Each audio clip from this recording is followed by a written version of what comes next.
Hello, everyone. You're listening to the Small Business Show. My name is Swire Ho. You can also call me the promo guy. My guest today is Barry LaBov from LaBov. He's a two-time Entrepreneur of the Year, marketing firm owner, and blue chip clientele, and author of the upcoming book on branding and differentiation. Welcome to the show, Barry. Thank you, Swire. I'm a big fan and I'm happy to be with you today.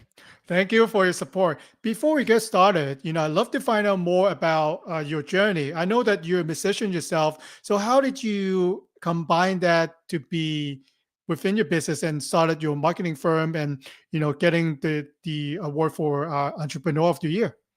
Well, it's a long story. I'll make it very short. I started out in music. I had a rock band that was on American Bandstand, it was on MTV. My music sold well under 1 million copies, Swire. So I realized that I needed to make a living. What I did was I looked into working with people and recording and getting involved with that. And I found that I really enjoyed the creative aspect of messaging and communicating. And it brought me into the marketing world, which I love.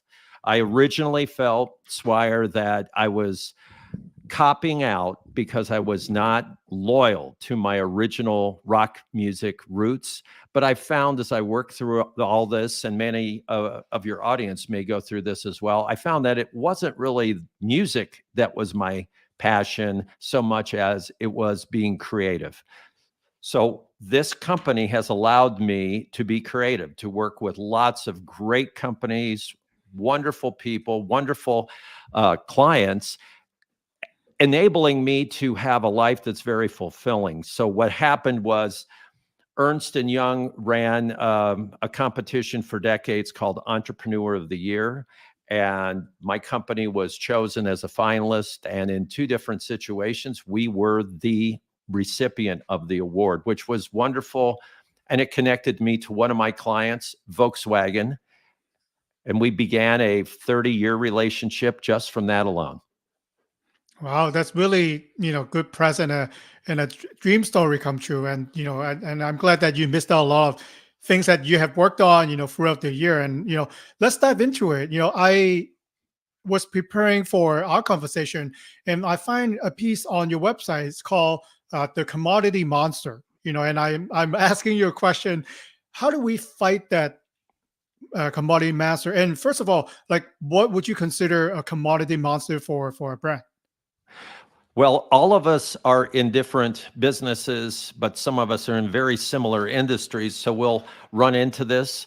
And that is, it is very much a pressure today to commoditize what you do, to reduce the uniqueness, to cut corners, to round off those rough edges, to save money, to reduce prices, etc. You'll have purchasing or procurement professionals really pressuring you to do it. You'll have customers pressuring you to do it, even competitors. And the problem with that is if we give in to this commodity monster, we will then become like everybody else. And guess what? There's only one thing to do then: lower prices. And then as you lower your price, the real problem then starts to be, wait a minute, I cannot afford to provide good customer experience. I cannot afford to provide warranty. I cannot afford to provide these things that people used to turn to me for. So we have to fight that. And even if you're in a business where you are offering product or service that is very much the same as others, you can find areas of differentiation. I believe virtually every company in the world has differentiation. Want to play devil's advocate, right? I know that you're familiar with the auto manufacturer.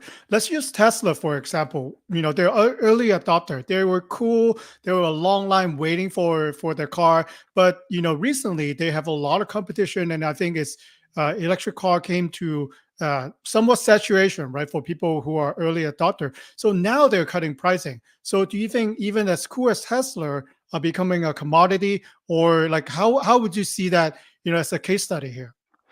I think what Tesla has done, and by the way, I own two Teslas right now. I've owned four in my lifetime. I've also bought an Lucid EV, and I own a three-wheel EV Arcimoto. So I'm an EV guy.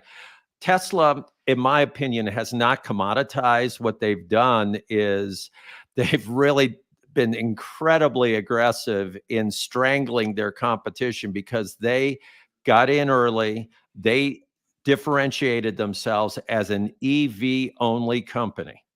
And a lot of us forget that, but that's all they make is EVs. Well, who competes with them? 90% of their competition is going to be the Mercedes, the Kias, the Audis, the Volkswagens, who are part-time in the EV business. What Tesla's done is they've realized that now, even though in the big picture, they're a relatively new company, they're only 15 years old or whatever it is, they're actually now the traditional EV choice, which is crazy. Mhm. What they're doing is they're cutting their costs for the time being, and who knows what Elon Musk will do next because he's mercurial. But they're cutting costs right now because those who have tiptoed into the EV market are going to go, uh-oh, we can't compete with this. We're going to leave. And I believe that's what he's doing. Now, as far as commodities, as an example, we work with a tremendous company called SDI Lafarga Copper.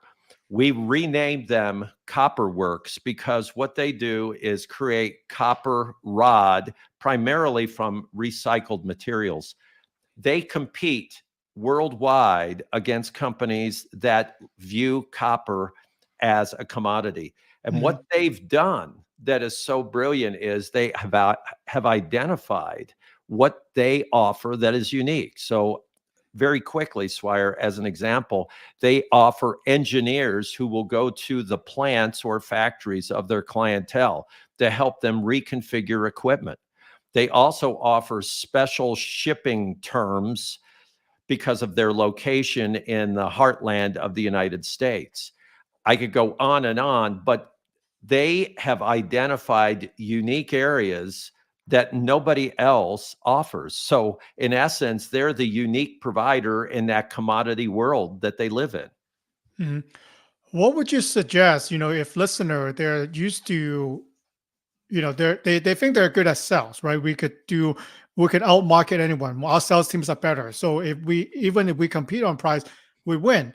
How would you advise people who are thinking they are a commodity, right, to think different or to find the differentiator, right, to help them not become a commodity type product or services?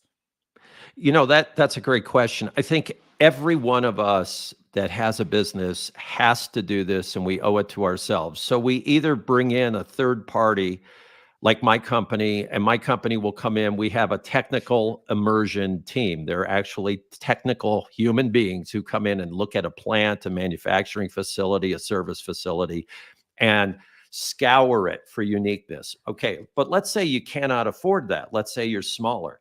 What you want to do is two things. Ask your customers, why are you working with us?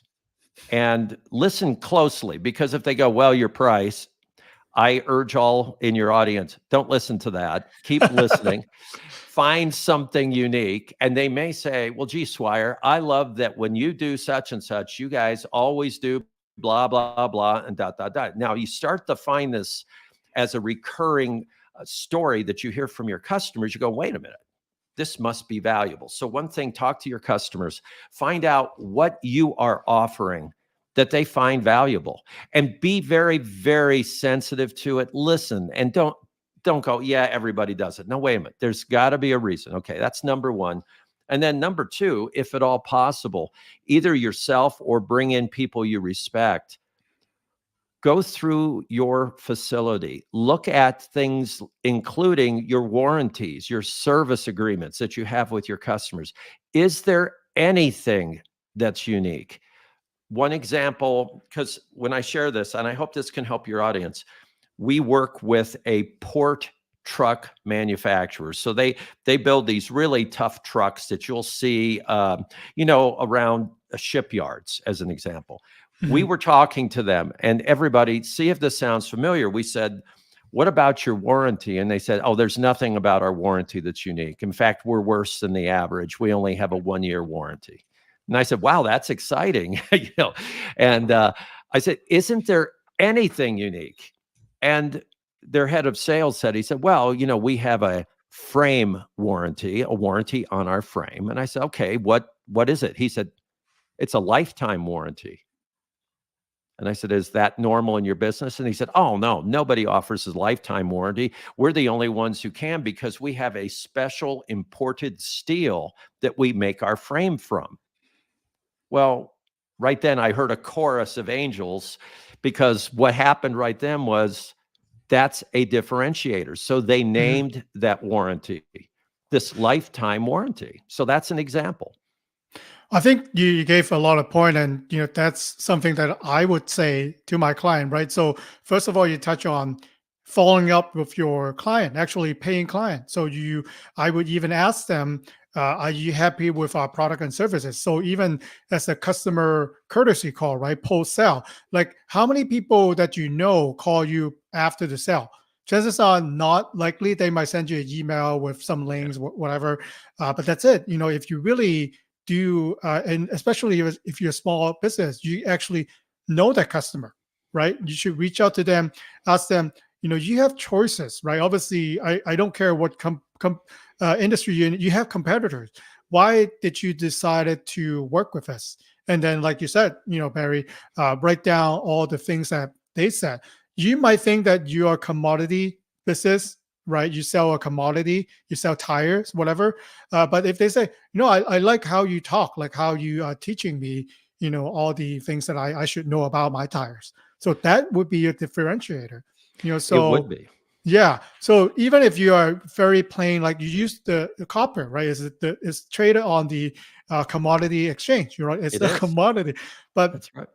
with human being, with your process, with maybe just where you are located, that could be a differentiator in itself already.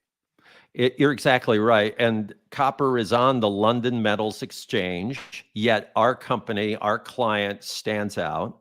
You mentioned tires. There are tire distributors and tire dealers out there that have massive market share, and they sell the exact same Michelin and Goodyear and Bridgestone tires. And we go, now, wait a minute. How could they do it? Oh, they must be the cheapest. They are not always the cheapest. Sometimes their service is so great. One example, how many of us know that there are certain tire dealers out there in the United States that will actually allow you to come to their tire store and they will fix a flat tire for free? Yeah, I They do just that. went to American Tires, and that's my go-to place now. Right. And guess what? They offer exactly the same tires, and they are not the cheapest tires, although their Mhm. prices are good. But you feel like, wow, they'll listen to me, they'll take care of me. And they did that. Now, that may be one of their 2 or 3 differentiators, but it's huge. We all have a chance to offer a differentiator in our business. Yeah. Okay. So that leads me to another question, and I know you're passionate about that. Let's say we've been doing it the commodity way and we wanted to change it. But a lot of times when you face with change, let's say the leader wants to change, but then they fail to communicate with the team. So then, the leader by switching course, but then the people on the ground floor are not realizing that. So talk to us a little bit about the internal branding. How do we communicate better as a leader, or to make sure that everyone is on the same page? That's a great question. And again, to your audience, this is something this can be your secret weapon against the competition, because most companies do not understand this. And it's very, very inspiring. When you determine what makes you different, you mentioned, Swire, that let's say you talk to a customer and they tell you certain things and you hear this over and over again. You go, you know what? This is really special. What you must do first is not go tell other customers and not go tell the world. First, not only share that with your employees, but celebrate it. Hmm. Say to your employees, you know what? We've talked to our customers and we're not just asking them on a scale of 1 to 10, will they work with us again? I mean, that's nice to know, but we're learning specifically, what are we doing that they love? That, by the way, this is a big learning too, Swire. We're learning what we should not change because our customers love this. And everybody, here are the two things, the three things, whatever they are. And we're not just telling you, we're celebrating, because you know what? All of you represent this. You're all part of why we have this great relationship with our customers. So today we're celebrating them, and we're going to make sure you all understand why. And we're thanking you for it. Now, in the future, in the next weeks or months, we're going to promote. We may do ads. We may go on social media mentioning this, but we want you to know this and feel the meaning and the significance behind it first, because you represent us. This is a celebration. Now, once you do that, think about how your employees will respond if a customer calls or a customer stops by and says, hey, what is this thing about whatever? They're going to say, oh, let me tell you all about it. They're going to be excited, instead of going, what? I don't know anything about it. It's some new campaign. We need to have the hearts and minds of our employees buying in and inspired. Yeah, I think celebrating wins is very important. Like we don't talk about that, right? Even if it's really small. Let me use a different example, but I think it's related, right? So I have two kids. I've coached when they're really young, their soccer team before. So if you try to have kids, 10 kids all running after the ball, and you try to have them play formation, it's impossible. Try doing that with 6-year-old. So what I have learned is you have to celebrate small wins. Even if they are, Tony is running to the wrong place, same as running to the right place, then you celebrate. Like, kids, like workers, they like to be recognized, right? They wanted to hear from the leader, "What, you're doing a good job. You should do more." So we actually encouraging the good behavior that we wanted, instead of saying, "You're doing it wrong. You should have never do it again," and write you up for 20 pages, whatever it is. So by celebrating small wins, you can actually get them to be on the same team, like in the soccer, right? If they all run in the way that you wanted it. So it will be a lot better than if they're all going after the ball, or they're all going away from the ball when it comes. That's a great example. I did coach soccer once, and it was hilarious. It was swarming children all Right. around the ball. The thing you mentioned is really great. I coached baseball and I coached basketball for my children. And this is not really all about personal stories. It's about what you just said. Mm. What was really great was, yes, we had a few years where we had really good teams. We had years where we did not have winning teams, period. I was more of a cheerleader. What we did was we did celebrate. And even if we had a terrible year as far as a win and loss record, we would celebrate, and we would have an end of year celebration where each of the children was brought up and had his or her own award, Mhm. which with not a participation trophy type of thing here. I'm talking about, this is what so-and-so did. So-and-so was our best fielder. So-and-so was the fastest. So-and-so was the best team player. So-and-so was Mr. Energy. And what we did is we celebrated what they did best. And it really works when you do it, because none of us are perfect. And like you said, if you yell at people because they're going to drop the ball or they did something, all they learn is that they're bad, or they learn that they don't like you as a coach. Same thing in business. We have to celebrate what we are doing well, because guess what, everybody? We do not want our people to stop doing that. So we want, if we're offering free service on tires that are flat tires, we do not want our people to say, I don't have time today, sir, so get out of here. No. We want them to know that customers love it, and they receive that, and they think it's amazing. And that's what we're trying to do when we talk about celebrating what makes us unique. I love that. So obviously, the both of us are a believer in this methodology. But why do you think that not all business are doing what we just said? Well, I think it's easy for any of us to get caught up on the treadmill, and we're running and running and running. We're going and we're going and going, and we get a success story and we go, well, we should have gotten that. That's what we ought to do. And we keep running, and we don't stop and say, hold on a minute now. Let's take a breath. Let's exhale and actually number one, understand what happened so that we can do more of it. And then number two, let's give people the opportunity to feel like they're doing something. One thing today that is so pervasive is turnover at Hmm. companies. So many of our clients are very large clients, and they may have thousands upon thousands of employees, and they're concerned about, okay, can we retain employees? Number one. Number two, the employees we retain, can they do a good job for us, or are they trying to do a good job? Well, if we think about it, an employee that feels that all they're doing is putting in time and making a little bit of money and getting the heck out of there, they're not going to do a very good job, and they're not going to hang around for very long. So it's very important for us as leaders. And again, you could have a 2-person shop, or you could have 25,000 people or more. Each person needs to know that what they're doing has a meaning, that it's actually significant. And if that happens, it's really great. I'll tell you a very brief story. I work with an ambulance manufacturer, and I was on the line at one of their factories, and I talked to one of their young people working there, and I said, "Hey, what do you do?" And he said, "I plug in wire harnesses." I said, "Okay, great." I said, "What else?" He said, "I tighten bolts once in a while." I said, "Okay." And he said, "But I'm thinking of leaving and going down the street for 25 cents more an hour at a marshmallow factory." Oh, wow. I said, "Well, let's think of this before you leave." I said, "Each one of these ambulances will have a lifespan of 10 years. So all of these going down the line here will last 10 years. And he said, "Yeah, about 10 years. I said, "During those 10 years, 100,000 people will be inside those ambulances throughout those 10 years. Now, that could be the driver, the technicians, it could be the patient, it could be the patient's families.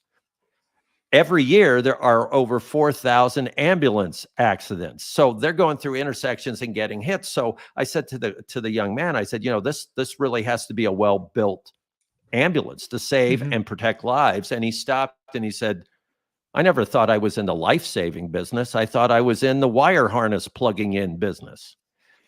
We have to have our people understand that, what? Are you just plugging in a wire harness? Or are you helping to protect and save 100,000 people in each one of those ambulances?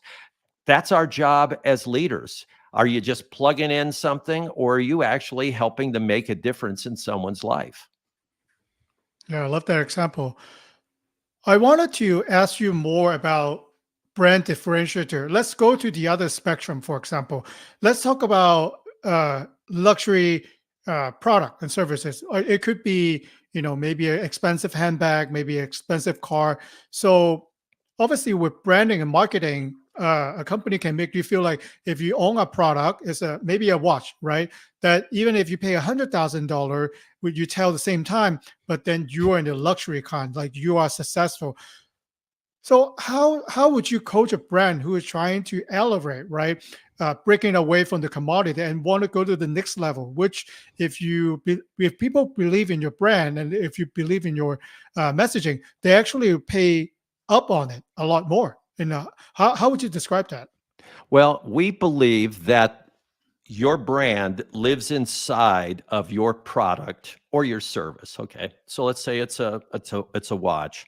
If you truly have a watch with a beautiful design and exquisite parts, and it has an amazing reliability level, etc., that is what you want to identify or discover in your brand. So you have to look at that and identify 1, 2, 3, whatever it is, differentiators that make that uniqueness, that distinctiveness in the product.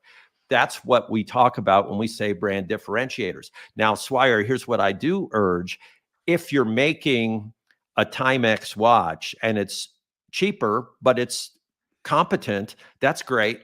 But you have to be honest about what you're bringing to the table. If it is a Timex, not a Rolex, it's a Timex. It's got X on it, but it starts with Mhm. time instead of roll. The difference is the Timex cannot be manipulated into being positioned as a luxury product, because truly It's not. What it Mhm. is a value product. And that in and of itself could be a differentiator. So you look at what is unique. You discover. You do not try to manufacture your brand. You don't try to create a brand new image for your brand. You discover what it is, and then you make sure you utilize every aspect of it to make it as large as possible, as impressive as possible. Okay. That's great advice. So we talked about asking our paying customer, right, to find our differentiator, or work with a professional like you, Barry, to help them find it. Other suggestion that you would recommend listener to try to find their own differentiator? Talking with your employees, the people who are creating what you're doing or Mm, offering what you do. If you have distributors or dealers, learn from them. How do they sell your product versus the competition? You may find there are one or two things you can go, my gosh, you guys think that's unique? And they'll go, yeah. We have to find what it is that's right in front of us so that we can then use that as a differentiator and celebrate it. And again, we talked earlier, I hope your audience appreciated your personal story and mine about our children and playing sports, but it's the same thing. Many of us, like when I was coaching baseball, I had a kid and he was great. He was a wonderful fielder. And I told his mother, I said, gee, Teddy is a great fielder. And she said, you must be thinking I'm somebody else's parent because Teddy drops things at home. He's sloppy. He does nothing that comes off like he is a really good fielder or has good coordination. And I said, you've got to relook at your son again. He's got a lot of talent. It's the same thing as we have to look at our brand.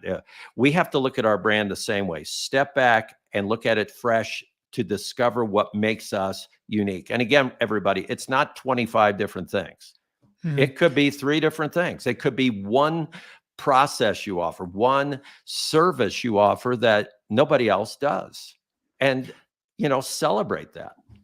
Yeah, I think differentiator sometimes it's very interesting conversation. It if you look at the same thing in different perspective, you can change the whole different way that people look at you. I want to use Stanley Tumbler, right? I'm in the promotional product industry. It's like the hottest product that we can get our hands on right now. They always sell out. Like they almost wanted to cancel the Tumbler, and then it was two lady who pick up the product. Talking to influencer, making it cool again. Now, if you are want to be special in fashion, or even in the corporate world, you want to have the Stanley Tumbler. So it's the same product. It's just the perspective that you look at, how this product function, or how that it fit into what you do. It changes a lot of different things. So, think about that next time you think your product and services is a commodity.